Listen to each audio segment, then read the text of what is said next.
یا ایھا الذین آمنوا اجتنبوا کثیرا من الظن، اے ایمان والو زیادہ ظن سے بچو۔ اور مراد یہاں پر کیا ہے؟ زیادہ سوء ظن سے بچو۔ حسن ظن کے بارے میں تو حضور کی حدیث ہے کہ حسن ظن جو ہے وہ تو عبادت میں سے ہے، حسن الظن من حسن العبادہ، یہ حضرت ابو ہریرہ سے روایت ہے، اور یہ مسند احمد ابن حنبل میں بھی ہے اور سنن ابی داؤد میں بھی ہے، ان کے حوالے سے مشکات میں۔ اس اعتبار سے حسن ظن تو مسلمان کا وصف ہے، سب سے حسن ظن رکھ، الا یہ کہ کوئی شخص ثابت کر دے کہ میں حسن ظن کے قابل نہیں ہوں، پھر آئندہ کے لیے محتاط رہیے۔ لیکن کسی سے کوئی معاملہ شروع ہی سے بدظنی پر لگے، سوء ظن پر لگے۔ مجھ سے کہا تھا ایک صاحب نے جو یہاں اس وقت یہاں کا جو کونسلیٹ ہے، امریکن کونسلیٹ، اس میں پولیٹیکل سیکریٹری تھے، وہ میرے پاس آئے تھے خلافت کے بارے میں معلوم کرنے کے لیے کہ یہ خلافت کا آپ نام لے رہے ہیں، اس سے مراد کیا ہے۔ تو وہیں پھر گفتگو ہوئی کہ کانسٹیٹیوشنز کے اندر جو میکینزم رکھے جاتے ہیں، چیکس اینڈ بیلنسز، اس نے کہا ہم تو یہ سمجھتے ہیں، ہم نے اپنا دستور اس بنیاد پر بنایا ہے کہ ہر شخص چور ہے، ہر شخص بے ایمان ہے، اور ہمیں اس کا سد باب کرنا، بڑے سے بڑا آدمی ہو،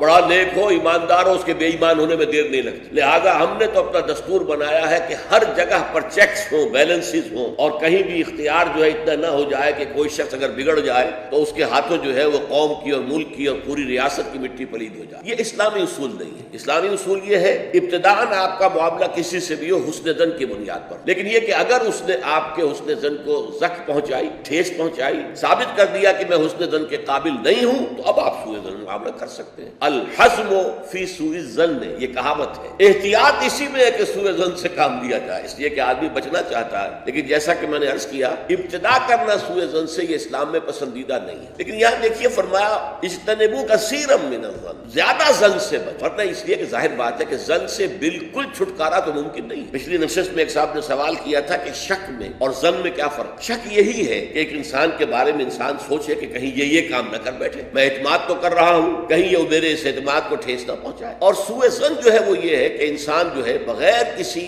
اسباب کے، بغیر کسی عوامل کے، کوئی سرکمسٹانشل ایویڈنس نہیں ہے اور خام خواہ کسی کے بارے میں برا ظن قائم کر کے بیٹھ جائے، وہ گویا کہ فیصلہ ہوتا ہے۔ سوء ظن جو ہے وہ فیصلہ ہو جاتا ہے کہ مجھے اس شخص کے ساتھ معاملہ سوء ظن کے ساتھ کرنا، یہ نہیں، البتہ شک کا پیدا ہو جانا یہ کوئی بری بات نہیں ہے، انسان ذرا سا احتیاط کا پہلو ملحوظ رکھ لے۔ تو فرمایا یا ایھا الذین آمنوا اجتنبوا کثیرا من الظن ان بعض الظن اثم، یقیناً بہت سے ظن گناہ کے درجے میں آ جائے۔ آپ نے ایک شخص کے بارے میں رائے قائم کر لی، یہ برا آدمی ہے، یہ غلط آدمی، یہ تو میرے درپے ہے، میرا دشمن ہی ہے، میری جڑ کاٹتا ہی رہتا ہے، حالانکہ ایسا نہیں ہے۔ نتیجہ کیا ہوگا؟